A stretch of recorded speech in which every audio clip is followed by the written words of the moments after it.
नमस्ते, जय हिंद, ये है द आवारा मुसाफिर शो क्लिप्स।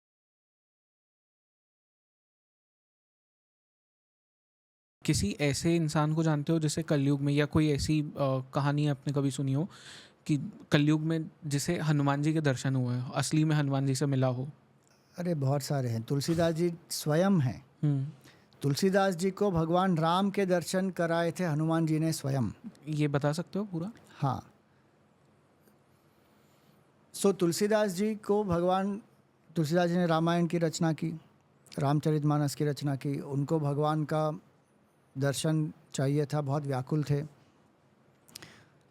तो उन्होंने हनुमान जी से प्रार्थना की और हनुमान जी ने भगवान से कहा, अनुरोध किया। और एक बार जब तुलसीदास जी गंगा किनारे थे, वहाँ पर स्नान करके बाहर आ रहे थे, तो दो युवक घोड़े पर, एक श्याम और गौर रंग के घोड़े पर वहाँ से निकल गए।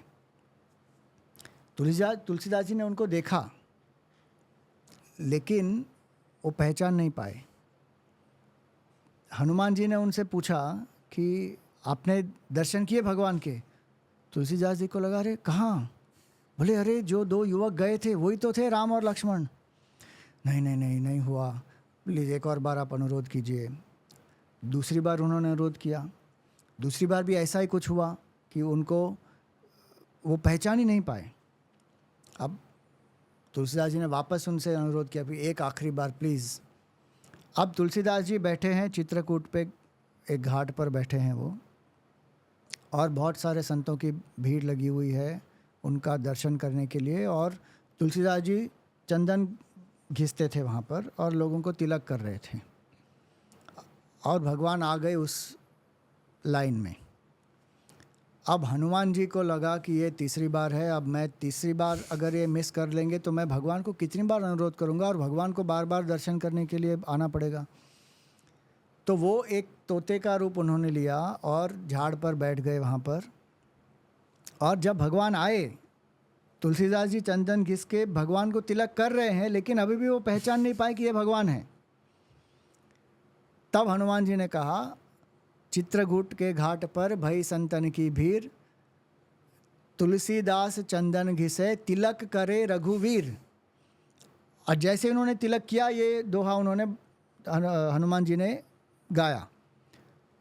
तब तुलसीदास जी को ये पता चला कि अरे ये तो भगवान राम साक्षात हैं यहाँ पर, और वो दंडवत उन्होंने प्रणाम किया वहाँ पर। तो हनुमान जी का दर्शन तो तुलसीदास जी को अवश्य हुआ है। नीम करोली बाबा, उनको तो हनुमान जी का अवतार ही मानते हैं। ये भी मुझे जानना है कि क्यों मानते हैं उन्हें अवतार? और क्योंकि मैंने एक और चीज़ सुनी है कि नीम करोली बाबा के लिए बहुत सारे लोग ऐसा कहते हैं कि कभी उन्होंने उनके बारे में सोचा नहीं होगा, कुछ नहीं होगा।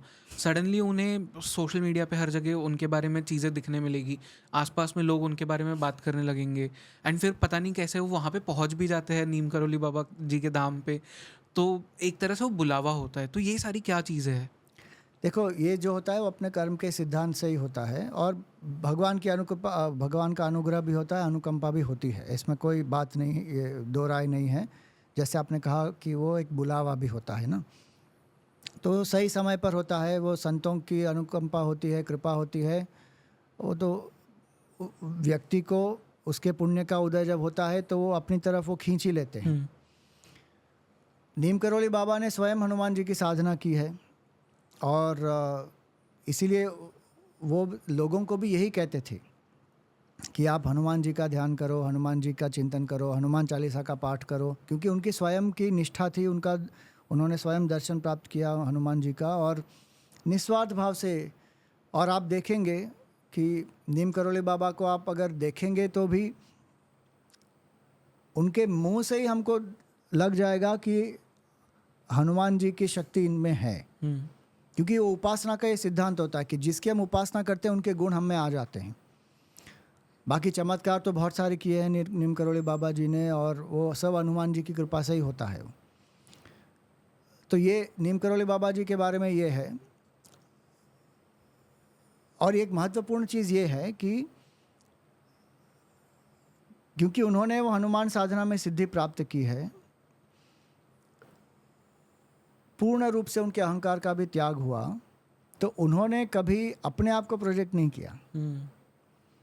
जो भी उनके पास आता है उनको वो हनुमान जी से जोड़ते हैं।